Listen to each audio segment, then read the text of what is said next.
আসসালামু আলাইকুম, সবাইকে স্বাগতম।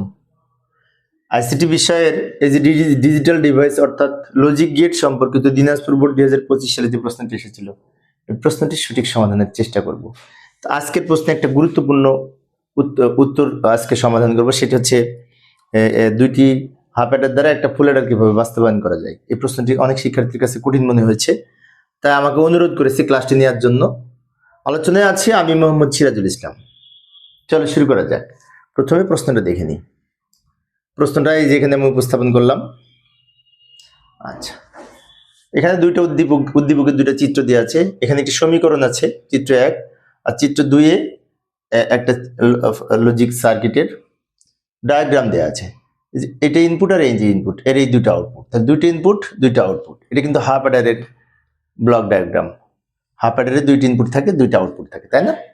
আচ্ছা, এই যে ঘ নাম্বারে বলেছে চিত্র 2 এর একটি ইনপুট বৃদ্ধি করলে 3টি ইনপুট হবে আর 2টা আউটপুট হবে, সেটি 2 দ্বারা বাস্তবায়ন করতে হবে। তার মানে কি 2টা হাফ অ্যাডার দ্বারা একটা ফুল অ্যাডার বাস্তবায়ন করা যায়, সেটা আজকে আলোচনা করব।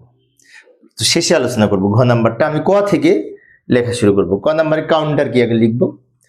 কাউন্টার হচ্ছে গণনাকারী ডিভাইস, যে সার্কিট ইনপুটকৃত পালস গণনার কাজ করে, অর্থাৎ গণনার কাজ করে যে ডিভাইস, তাকে বলা হয় কাউন্টার। সংখ্যা গণনার কাজ করে, তাই না?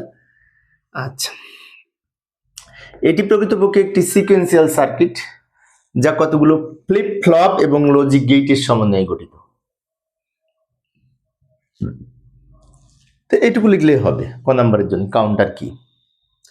আবার উদ্দীপকে ফিরে যাব। খতে কি বলেছে দেখি। খতে বলেছে ন্যান্ড গেটকে কিভাবে নর গেট দ্বারা বাস্তবায়ন করা যায়। এখন ন্যান্ড গেট একটি সার্বজনীন লজিক গেট, আবার নর গেট এটিও কিন্তু সার্বজনীন লজিক গেট।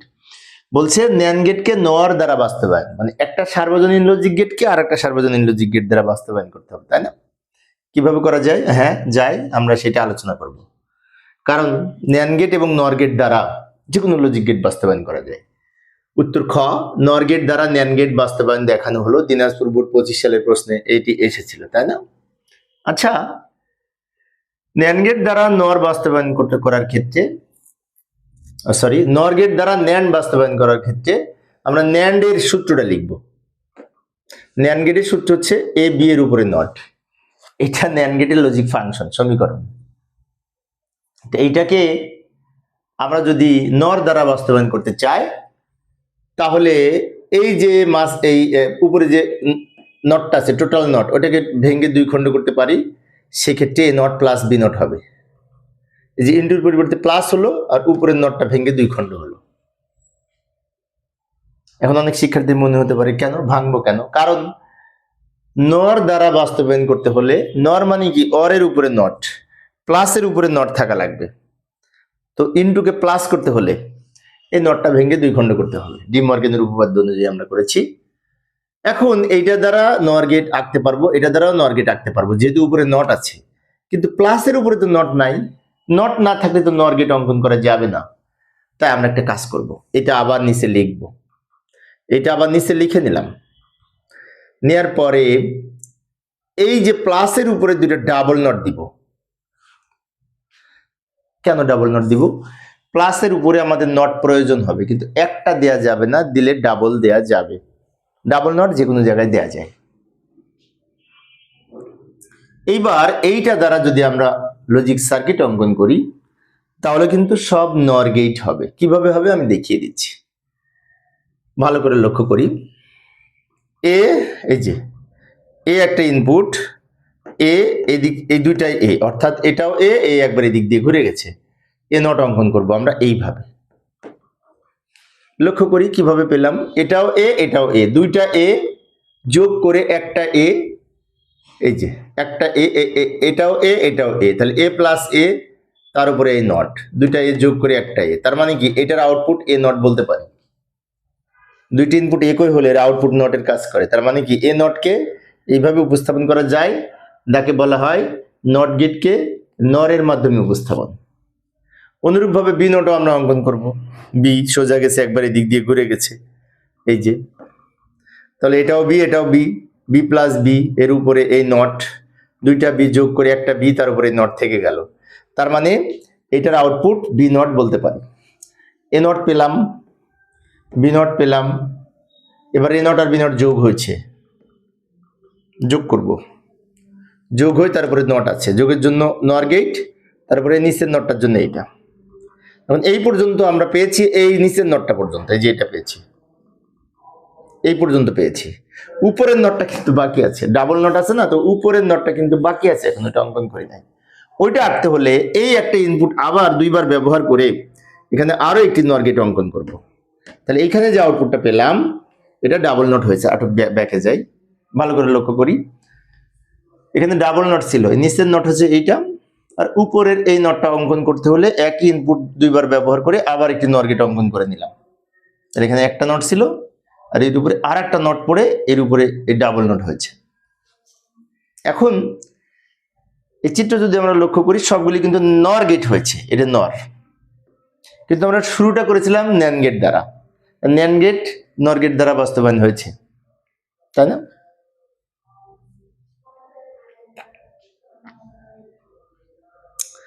আবার উদ্দীপকে আসলাম, উদ্দীপকের গ নম্বরে বলেছে, তো আবার আমরা উদ্দীপকে ফিরে এলাম, এবার গ নম্বরের উত্তর দেওয়ার চেষ্টা করব। গ নম্বরে বলেছে উদ্দীপকের চিত্র 1 এর সত্যক সারণী তৈরি করো। চিত্র 1 মানে কি, যে এখানে একটি লজিক ফাংশন দেওয়া আছে, এর আলোকে সত্যক সারণী অঙ্কন করতে হবে। সত্যক সারণীর ইংরেজি হচ্ছে ট্রুথ টেবিল। তো টেবিল, ট্রুথ টেবিল মানে কি, সত্যক সারণী অঙ্কন করব। আমি সবটা দ্রুত অঙ্কন করে দিলাম সময় সেভ করার জন্য। এবার আমি বুঝিয়ে দিচ্ছি, এখানে এক্স ওয়াই জেড আছে, এক্স ওয়াই জেড লিখলাম, আর বাদ বাকি যা আছে আমি একটু দ্রুত লিখে দিলাম সময় সেভ করার জন্য। কিভাবে লিখলাম লক্ষ্য করি, এইটা সবার শেষে লিখবো, আর এইটা আমি এখানে লিখেছি, এইটার সমান এটা দুটো মিলে যাবে। এবং এইগুলি পাওয়ার জন্য আমি এখানে এক্স ওয়াই জেড হচ্ছে ইনপুট, তারপরে এ ওয়াই জেড আলাদা লিখেছি, এই দুটো যোগ করে আবার এখানে লিখেছি, এক্স প্লাস ওয়াই এখানে লিখেছি, এক্স প্লাস জেড আবার এখানে লিখেছি, এই দুটো গুণ করে আবার এখানে লিখবো। আর ইনপুট যদি তিনটা হয়, যেমন এক্স ওয়াই জেড, তিনটে ইনপুট হলে 1 2 3 4 5 6 7 8টা সারি হয়, 8টা রো হয়। কেন 8টা রো হয়? 2 পাওয়ার 3, তিনটে ইনপুট তো, পাওয়ার 3 সমান 8। এবার এইখানে আমরা পূরণ করব, 0 থেকে 7 এর বাইনারি মান লিখলে এই 8টা বিন্যাস হবে। 0 এবং 1 দ্বারা 8টা বিন্যাস তৈরি করব। যেমন এখান থেকে শুরু করব, 0 এর বাইনারি 0, 1 এর বাইনারি 1, 2 এর বাইনারি 10, 3 এর বাইনারি 11, 4 এর বাইনারি 100, 5 এর বাইনারি 101, 6 এর বাইনারি 110, 7 এর বাইনারি 111। এইভাবে মূলত 0 থেকে 7 এর বাইনারি লিখতে হয়।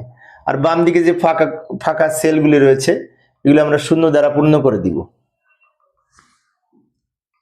আমি আবারও বলছি, 0 থেকে 7 এর বাইনারি মান যদি আমরা 3 বিট করে সাজিয়ে লিখি, অক্টাল কোড 3 বিটের, তাহলে এই আমাদের 3 বিট করে বাইনারি মানে সাজিয়ে লিখেছি 8টা বিন্যাস। এখন অনেক শিক্ষার্থীর মনে হতে পারে যে 0 থেকে 7 এর বাইনারি যদি মনে না থাকে তারা কিভাবে লিখবে। অন্যভাবে লেখা যায়, সেটি হচ্ছে অন্যভাবে মনে রাখা যায়।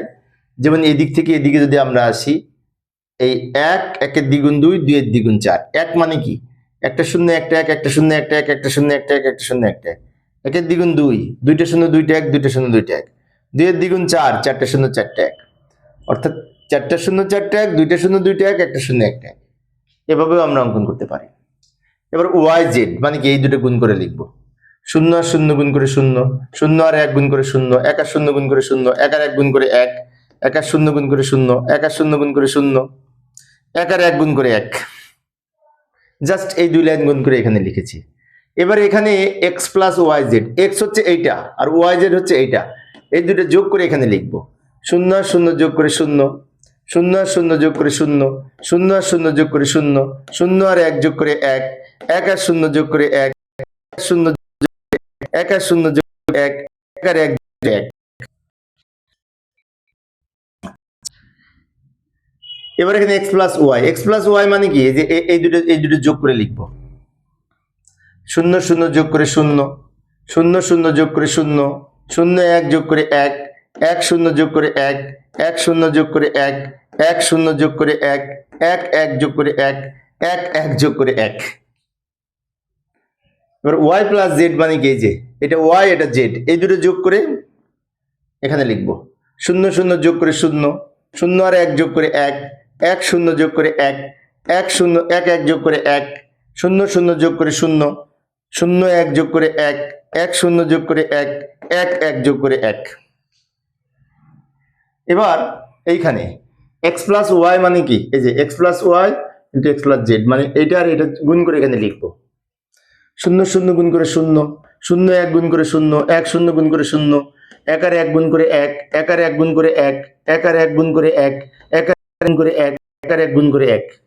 ভালো করে লক্ষ্য করি, এই যে ছিল এইটা হচ্ছে এই কলামটা আর এটা হচ্ছে এই কলামটা। আমাদের কি বলেছিল, এটা সমান এটা প্রমাণ করতে হবে। এই যে হলুদ কালার দিয়ে রেখেছি, এই কলামে 3টা 0 5টা 1, 5টা 1 সমান সমান হয়েছে, অতএব প্রমাণিত হয়েছে সত্যক সারণীর মাধ্যমে আমরা প্রমাণ করে দেখিয়ে দিলাম। এইভাবে আমরা অঙ্কন করতে পারি। আবার উদ্দীপকে ফিরে যাব।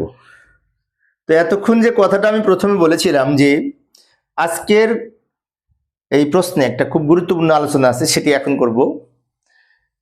যেটি এই যে ঘ নাম্বারে দেওয়া আছে, চিত্র 1 এর ইনপুট সংখ্যা একটি বৃদ্ধি করলে, মানে চিত্র 1টা কিন্তু হাফ অ্যাডার, দুইটা আউটপুট। একটা ইনপুট যদি বৃদ্ধি করি তাহলে 3টে ইনপুট হবে, তো 3টে ইনপুট আর 2টা আউটপুট থেকে যাবে। 2টা output, that is full Eder. তার মানে ফুল অ্যাডারকে বলেছে 2 দ্বারা বাস্তবায়ন করতে হবে। চিত্র 2 তো হাফ অ্যাডার আছে, আর চিত্র 2 এর সাথে এক ইনপুট বৃদ্ধি হবে, সেই 2 দ্বারা বাস্তবায়ন মানে কি ফুল অ্যাডারকে হাফ অ্যাডার দ্বারা বাস্তবায়ন দেখাতে হবে। এটা হচ্ছে এই দিনাজপুর বোর্ডের ঘ নাম্বারের উত্তর। এবং ফুল অ্যাডারকে হাফ অ্যাডার দ্বারা বাস্তবায়ন করতে হলে আমাদের একটু ঠান্ডা মাথায় কিন্তু হবে, কারণ শিক্ষার্থীর কাছে এই প্রশ্নটা জটিল মনে হয়, তা সহজভাবে আলোচনা করার চেষ্টা করব। যাই, প্রথমে লিখব উদ্দীপকের আলোকে বর্তনী হাফ অ্যাডার। একটি ইনপুট বৃদ্ধি করলে ফুল অ্যাডার তৈরি হবে, হাফ অ্যাডার দ্বারা ফুল অ্যাডার বাস্তবায়ন নিম্নরূপ। তো হাফ অ্যাডার দ্বারা ফুল অ্যাডার বাস্তবায়ন করতে হলে আমাদের 3টা জিনিস প্রয়োজন, 2টা হাফ অ্যাডার আর একটা অর গেট। 2টা হাফ অ্যাডার, মনে করি প্রথম হাফ অ্যাডারের এই যে 2টা হাফ অ্যাডার আর একটি অর গেট প্রয়োজন হবে। এই প্রথম হাফ অ্যাডার যদি মনে করি এ আর বি ইনপুট, আর আউটপুট ধরতে পারি S1 C1 ধরতে পারি, মনে করি এ বি ইনপুট, তাহলে হাফ অ্যাডারের 2টা আউটপুট। এ বি যদি আউটপুট নিশ্চয়ই 2টা হবে, দুইটা আউটপুটের আমি নাম লিখলাম S1 আর C1। হতে পারে A1 লিখলাম কেন, C1 লিখলাম কেন, কারণ দ্বিতীয় হাফ অ্যাডারের আমরা S2 C আউটপুট, আর এটা ধরলাম S1 C1। আচ্ছা, এখন আমরা জানি যে হাফ অ্যাডার 2টি গেটের সমন্বয়ে গঠিত। একটা হচ্ছে XOR গেট আর একটা হচ্ছে AND গেট। তো XOR গেট হচ্ছে S এর মান, এই দুইটা দ্বারা যদি আমরা XOR তৈরি করি তবে S1 সমান A XOR B, এটা হবে। কিন্তু এই যে ফুল অ্যাডারের প্রথম হাফ অ্যাডারের ক্ষেত্রে এই S1 সমান এটা XOR এটা হবে। ওই যে প্রথমে বলেছি হাফ অ্যাডারের 2টা আউটপুট, একটা হচ্ছে XOR গেট, তাই এই দুটো দ্বারা XOR গেট তৈরি করলাম। আরেকটা হচ্ছে AND গেট, মানে কি C1 এর আউটপুট হবে AB মানে AND গেট। XOR আর AND এই দুটো মিলে ফুল অ্যাডার হাফ অ্যাডার তৈরি, এটা তো আমরা জানি। হাফ অ্যাডার দ্বারা ফুল অ্যাডার বাস্তবায়ন করার ক্ষেত্রে আমাদের সবার আগে হাফ অ্যাডার কি এর ব্যাখ্যা এবং ফুল অ্যাডার কি এর ব্যাখ্যা বিস্তারিত না জানলে কিন্তু বুঝতে প্রবলেম হবে, তাই ওই দুটো ভালো করে বুঝতে হবে। আমার এই চ্যানেলে অবশ্য ভিডিও দেওয়া আছে, তোমরা ওখান থেকে দেখে নিতে পারো। ওকে, এই হচ্ছে প্রথম হাফ অ্যাডারের 2টা আউটপুট। এখন দ্বিতীয় হাফ অ্যাডারের ক্ষেত্রে আমরা যদি মনে করি 2টা ইনপুট ধরি, একটা S1 মানে কি এটা একটা ইনপুট, আর আরেকটা ইনপুট যুক্ত করব CI মানে ক্যারি ইনপুট, তাহলে আউটপুট হবে S2 C2। কিছুক্ষণ আগে বললাম যে প্রথম হাফ অ্যাডারের আউটপুট S1 C1 ধরবো, আর দ্বিতীয় হাফ অ্যাডারের আউটপুট S2 C2 আমরা ধরে নিলাম। আর দ্বিতীয় হাফ অ্যাডারের যখন আমরা ইনপুট হিসেবে ব্যবহার করব, সেই ক্ষেত্রে প্রথম হাফ অ্যাডারের S1 এর মানের সাথে আরেকটা ক্যারি ইনপুট যুক্ত হবে, তাই এখানে লিখেছি CI। এই দুটো ইনপুট ধরে আবার এরকম দুটো সমীকরণ তৈরি করব, একটা হচ্ছে এটার মান আর একটা এটার মান। যেমন লক্ষ্য করি এখানে যেমন S1 ছিল এটা XOR এইটা, তাহলে এখানে 2 সমান কি হবে, এটা XOR এটা, এই দুটো নিয়ে XOR করবে। আবার এখানে যেমন C1 ছিল এটা ইন্টু এটা, তাহলে এখানে C2 সমান হবে এটা ইন্টু এটা, অ্যান্ড বিট এই দুটো হবে, তাই না? এখন এটাও বুঝলাম এটাও বুঝলাম, কিন্তু অনেক শিক্ষার্থীর এটা কোথায় পেলাম মনে হতে পারে, তাই না? এটা কোথায় পেলাম বলছি। আচ্ছা, আমি যদি এই সূত্রে S1 এর মান আমি লিখি তাহলে কি হবে? S1 এর মান কি ছিল? A x or B। তাহলে এইটার সমান আমরা লিখতে পারি S এইটুকু, তারপর A x or CI, অর্থাৎ এইটুকু আমি শেষে রেখেছি, আর S1 এর মান এটা আমি করে দিয়েছি।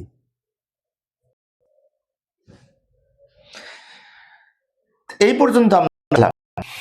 আচ্ছা, একটা বিষয় বলি, ফুল অ্যাডারের যে দুইটা আউটপুট, সেখানে এস এর যে আউটপুট যোগফল প্রকাশ করে তার কিন্তু ফাইনালি আমরা এটা পাই। তোমরা যারা ফুল অ্যাডার করেছো দেখেছো, তার মানে কি S2 এর ফুল অ্যাডারটা বাস্তবায়ন হয়েছে, তাই এটা আর আমরা সরল করব না। কিন্তু S2 এর এই মানটা পাওয়ার জন্য আমরা একটু সরল, এখানে অবশ্য আরেকটু লেখা যায়, এইটার মান তো আমরা পারি, তাই না? এই যে লক্ষ্য করি S1 এর মান আমি যে এটা লিখলাম, S1 এর মান এইটা ইনটু সি লিখে দিলাম, তাহলে এটার সমান এইটা পারি। এখন এইটার সমান এইটা আমরা বের করব, ওই যে CO ফুল অ্যাডারে আরেকটা আউটপুট আছে না, CO ক্যারি আউটপুট CO সমান কি মনে আছে? সমান কি? A not BC plus AB not C plus ABC not plus ABC, ফুল অ্যাডারের দ্বিতীয় আউটপুট, যেটি CO এর আউটপুট। সেইটা ব্যবহার করে আমি মানটা একটু করার চেষ্টা করব যে এটা আছে কিনা, যাচাই করব। এই পর্যন্ত পরে যাই, আমি পরের পেজে যাই, পরের পেজে যেয়ে আমি এখানে লিখলাম S2 এর মান। আচ্ছা, এই দুটো আমি লিখে নিলাম, এইটার সমান এইটা, এইটার সমান এইটা আমরা কিছুক্ষণ আগে পেয়েছি, জাস্ট ওখান থেকে আমি নিয়ে আসলাম। এবার CO এর সমান আমরা মান লিখব, সেটি হচ্ছে আমরা জানি ফুল ক্ষেত্রে CO সমান এই যে A নট BC, আমি একটু দ্রুত লিখে দিলাম সময় সেভ করার জন্য, মুছে দিলাম। আচ্ছা, এই যে উপরে লিখলাম A not BC plus AB not plus C, এটা তো আমরা জানি। প্রথমেই বললাম যে ফুল অ্যাডার এর দুইটা আউটপুট, একটা S আর একটা CO, তো CO এর আউটপুট এইটা আমরা যখন করেছি পেয়েছিলাম, মনে রাখবেন। এখান থেকে আমরা একটু সরল করে এই মান পাই কিনা একটু লক্ষ্য করি। এই দুটো থেকে আমরা কি, এখানে CI আছে, CI আছে, যদি কমন নিই CI B থাকে প্লাস AB নট থাকে, প্লাস এখানে যদি আমরা এখানেও AB আছে, এখানেও AB আছে, তো AB যদি কমন নিই তাহলে C নট প্লাস C থাকে। এখন C নট প্লাস C তে কিন্তু 1 হয়, C নট প্লাস C তে কিন্তু 1, তাহলে এইখানে যদি আমি এটার সমান যদি মান লিখি, CI টা লিখে দিলাম। এবার এটার মান কি মনে আছে? A not B plus C not, এটার বিভাজন উপপাদ্য হচ্ছে AX x অর্গের যখন পড়ে দেখেছি যে A or B সমান A not B plus AB, তাহলে এটার পরিবর্তে আমরা AX or B লিখতে পারি। এটার সমান এটা কিন্তু পেলাম, এই যে CI ইনটু এটা আগে লিখছি আর কি, তো এটার সমান এটা কিন্তু পেলাম। তাহলে আমরা এখানে কিন্তু লিখতে প্লাস AB টা রেখে দিলে এটার মান 1, তাহলে আমরা এখানে কিন্তু লিখতে পারি যে এটার পরিবর্তে কিন্তু লিখতে পারি C2 প্লাস এটার পরিবর্তে কি লিখতে পারি? C1 লিখতে পারি, কারণ ওই আগের পেজে C1 এর মান করেছিলাম, তোমাদের তো মনে আছে, 1 লিখতে পারি। এখন আমরা কি করব, এই প্রথম হাফ অ্যাডার এর দুইটা আউটপুট পেয়েছিলাম, দ্বিতীয় হাফ অ্যাডার এর দুইটা আউটপুট পেয়েছি, এবং প্রথম হাফ অ্যাডার ক্যারি আউটপুট যেটি ছিল C1, দ্বিতীয় হাফ অ্যাডারের ক্যারি আউটপুট দুইটা যোগ করব, এই সমীকরণ থেকে আমরা এটা পেলাম। এইবার বাস্তবায়নের অঙ্কন করব। সার্কিট অঙ্কন করার সময় আমাদের 5 নিয়ে কাজ করব। দ্বিতীয় হাফ অর্ডারের এই একটা আর এই লাইন, আর প্রথম অর্ডারের C1 এর মান করেছি। ওই লাইন, আচ্ছা আমি পরের পেজে দেখাচ্ছি, লিখে নিই। আমি এই যে লিখে নিলাম দ্রুত, সময় সেভ করার জন্য। আমি একটু দ্রুত লিখে দিলাম সময় সেভ করার জন্য। ভালো করে লক্ষ্য করি, প্রথম হাফ অ্যাডার থেকে এই দিলাম, কিছুক্ষণ আগে আলোচনা করছি। দ্বিতীয় হাফ অ্যাডার থেকে এই দুটো লাইন, তৃতীয় হাফ অ্যাডার থেকে দ্বিতীয় হাফ অ্যাডারের আর তৃতীয় হাফ অ্যাডারের দুইটা আউটপুট দুটো যোগ করার জন্য সিও কিছুক্ষণ আগে সরল করে পেয়েছি। তাহলে এই 5টা লাইন ধরে আমরা এখন সার্কিট অঙ্কন করি। তাহলে দ্বারা ফুল অ্যাডার বাস্তব আমি দেখাচ্ছি। প্রথমে আসি, ইনপুট নিব এ আর বি, একটা ইনপুট বি একটা ইনপুট, সি আইটা পরে নিব। এখন প্রথমে এটা দ্বারা যদি অঙ্কন করি, S1 সমান AX অর বি, তো এটা এ এটা বি, দুইটা মিলে গেট অঙ্কন করব। লাইনটা বের হলো, এটা S1।